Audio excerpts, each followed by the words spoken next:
And we're live. Good evening, everyone. It is Tuesday, March 26, 2019. I'm Dave. Thanks for stopping by. This is Let's Have a Chat. That's right, your nightly, your weekly, your weeknight escape from the reality, or to dive deep into the deep end of reality. I don't know. We'll figure this out later on. We're on an adventure. Let's make the best of it. So good evening. Thank you for stopping by. Thanks for watching. If you're joining me live, if you're watching this in post, I thank you for taking the time. So let's dive in. Today is Tuesday, and on the calendar, Tuesday is in the news. And that's right, we're going to talk about, well, a little bit of everything. Got Jussie Smollett, Yale, Parkland, Boeing aircraft, and a little bit of everything in between. Well, let's just talk on these three. So apparently this joker, Jussie Smollett, I can't pronounce his name by the spelling, his charges have been dropped. Now, this is the guy that was charged with filing a false police report. This is the guy who went and set up this whole thing to get himself beat up and make it look like it was a racial thing, and no, it was a stupidity thing. No, he actually paid these people to go beat him up and to be just stupid. And now, so he filed this police report, the whole 9 yards. Everybody was on board. Everybody went with him. There we go. Got that little wispy out of the way. And it turns out that it was a lie. So he filed the false report, and now it looks like he can get away with it. Now it looks like he's getting away with it because all the charges have been dropped. And I guarantee you one thing, folks, that if that was me, my ass would be hung up, and it would be strung up, and it would be laid out there for the public to see, and there'd be no mercy. No mercy. But again, this is the power of the politics. This is the power of money. This is the power of notoriety and infamy. And how is that a good thing? That's not, because it's not a leadership value. It shows people that they can do wrong and not be held accountable to it. There is no leadership in that.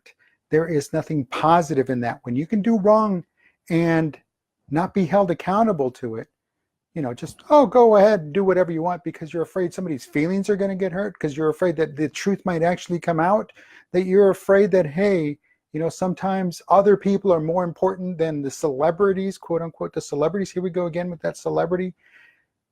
Folks, there's something wrong. There's something rotten. There is just something that stinks from the head up and the neck down.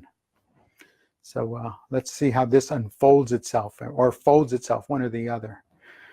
Boeing aircraft. Wow. So just before I went live here, I saw online that Boeing aircraft, breaking news, another Boeing Max or 737 Max, the ones that have been grounded. Well, they were moving one of these aircrafts from where it was grounded at, where they were told immediate stop.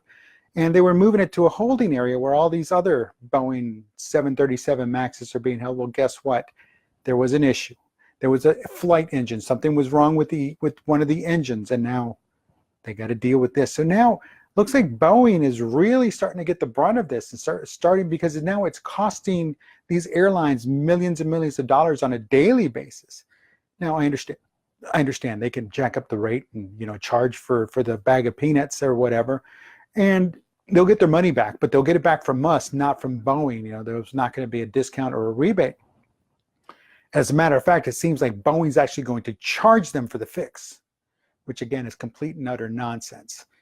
Here's people dying, and again, the value of people versus the value of the organization, of what it looks like, of what it's going to be perceived at, who gets the upper hand, obviously in this case the organization.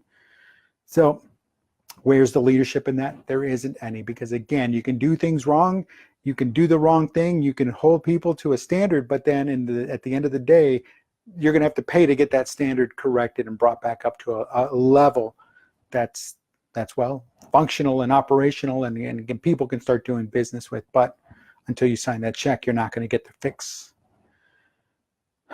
Yale University today announced that they have rescinded the admission of a student or potential student whose parents paid $1.2 million to get her into that school. Kudos to Yale. So apparently their logo stands for something. Wow. So kudos to Yale for stepping up, and giving this kid the heave ho. And I understand it's not the kid's fault. Whether the kid knew or not is moot. The thing is the parents knew, and somebody at the admissions office knew, and somewhere along the line there was that disconnect or a connect with bank accounts. And so again, where is the leadership in this? In this case, kudos to Yale, like I said, because they saw the problem. They quickly found out where it was, how it was that it took place, and they resolved it. And apparently they're the first ones out of all the schools, they're the first ones to actually get rid of somebody whose parents paid, and not based on academic value, but based on the money. Show me the Benjamins. So kudos to Yale. All right, folks, this next one. Parkland suicides. Apparently it's been out there. It's like 3 so far, and that's just complete and utter nonsense, folks. There is no need for that. There's plenty of help out there. There's more people out there to give the help, and to not ask for help, I have my view, I have my opinion on that. But I see those that see where they're going and stop and ask for help. I see them at a much higher rate of success.